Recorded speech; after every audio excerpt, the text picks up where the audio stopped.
Welcome to this ChessGuin opening lesson. In this video, we are going to look at two useful Ruy Lopez sidelines for black. The early G6 setup and the Cozio Defence with knight Ge7. This is meant as a practical overview rather than a deep theoretical main line. The goal is to understand the basic plans, typical move orders, and the kind of positions white should aim for against these systems.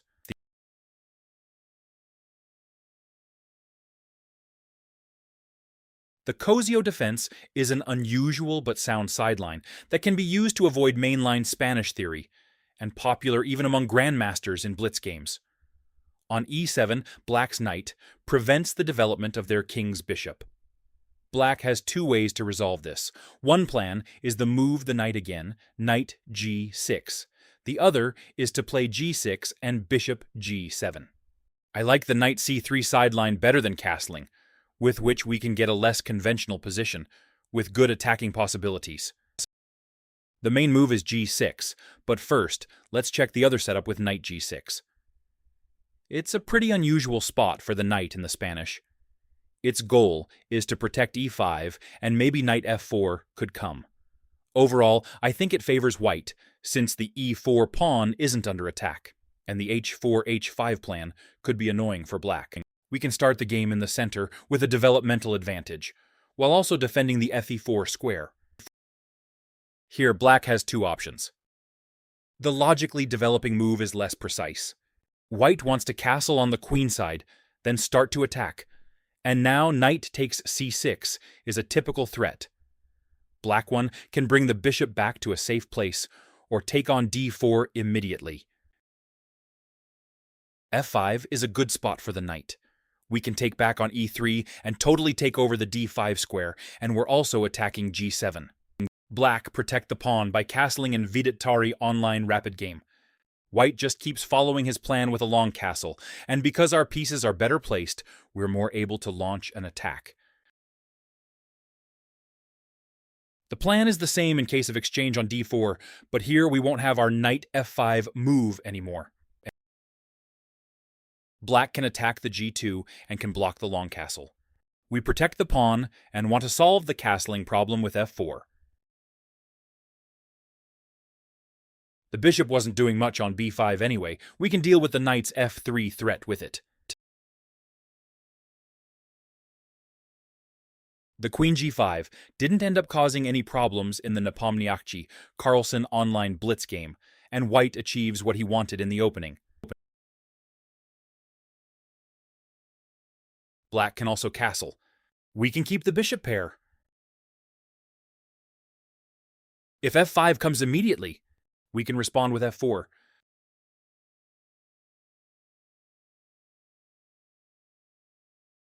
And now also f4, so that black doesn't push his pawn further.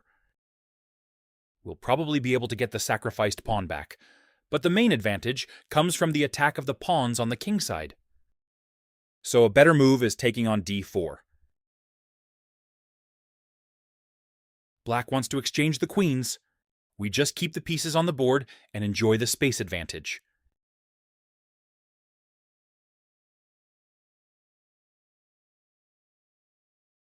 Now the knight looks pretty silly on g6, and the other pieces aren't doing great either. After seeing that Nge7 isn't a very good setup here for black, let's take a look at the g6 move. We start with d4 here too. This is the key idea of this line. It's not good to take on d5. We just step out of the check and threaten d4 if the knight moves. Black can defend the pawn and counterattack our bishop. We protect the bishop with check. And we'll have a really good attack on the e-line. Knight can jump into the center. We take the pawn. We don't have to be afraid of the knight f3. This is already a winning position because of the opponent's weak king. Black also can protect the knight. We attack the knight again, and also protect the e1 square with rook, so now black can't take on f3 because we could take on g7 after it. Now black can't avoid losing the pawn. Gusainov had this position on the Olympiad in 2016 with material and positional advantage. Black's main move is bishop g7 to avoid the checkmate threat on f6. We bring another piece into play and threaten with take on c6, then take on e7. h6 is the only move. With bishop f6, we prevent black from castling, because if he castle, we can take on c6 again and win a piece. In the case of king f8, we just exchange some pieces. In the Abdumalik Munguntul game, white could win the pawn back on d4 and have a much better position. Better choice is to take the bishop. Queen d2 prepares a nice trick. If black simply plays the logical king g7, we can take the pawn on d4 and sacrifice the knight. Black can't accept the sacrifice. That was the point of the queen d2.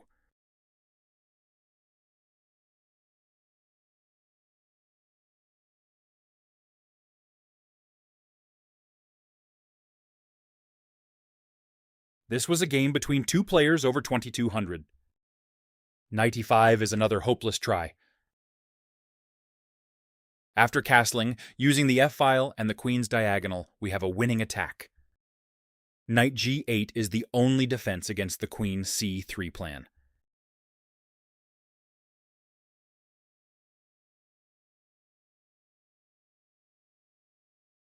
And white achieved a clearly better position. d5 is the right move instead of king g7. We take the c6, since black has to recapture with the knight, and that way we can take the d5 pawn. If b-pawn takes c6, after queen takes d4, black would be in big trouble. Bishop e6 is a mistake. We can play c4. Later on, we'll win the d4 pawn, and there's also a significant positional advantage thanks to space advantage and black's king position. Black's only playable move in bishop f5. Of course, we don't take the bishop because of queen d5. We protect the e4 pawn and attack the c7. The next nice move was the essence of the bishop f5. After the sacrifice, the black rook will threaten with e8, and white will have to give back the piece. Even in the case of castling, the rook comes to e8, and our queen can't defend the knight on d5. I liked this Fouth knight c3 line because black has to play precisely to get this far in the game. And although there could be mutual chances here, I believe white has the advantage due to the weak d4 and the black king. Black can also start the fianchetto setup with g6, and it's even better than knight g7, in that we can't play the knight c3 variation here, so I choose the c3d4 plan. This will transpose to other lines. This move order can be tricky because it's like we played c3 against the third knight e7, and this way, black avoids the variation we showed earlier.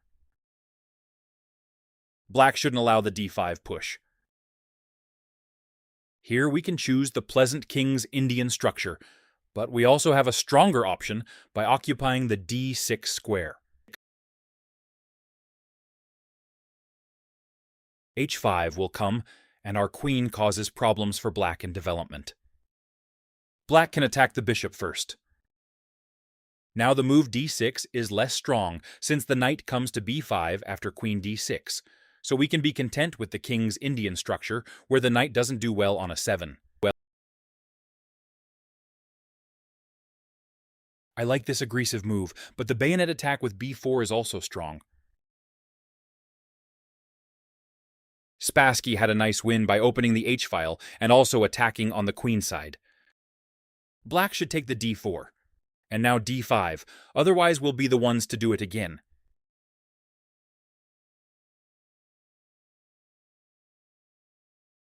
White had a pleasant position in the Abbasov-Iskandarov game in 2017. Take on d5 is better than advance the pawn. Our pieces come into the play with tempos.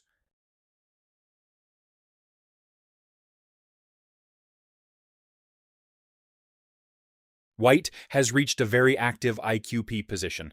We can chase the queen back with a bishop d2, And after the take on c6, we create a weakness in the opponent's structure. Black's main move is to attack the bishop immediately. White can play bishop a4, but I like the bishop takes c6 option.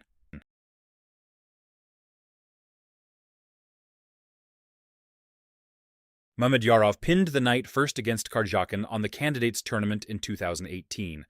Karjakin took the queen out of the pin and went for the double f-pawns. If black takes the d4, we take the b7 pawn. Now taking on d4 meets again with queen b7. And we can sharpen up the position with h4. Black can develop the other bishop first. Now we stop the bishop g4. Knight e7 is more flexible than f6 because black might want to play f5. Black's plan is h6 and then g5. First, let's check when he plays in a different way.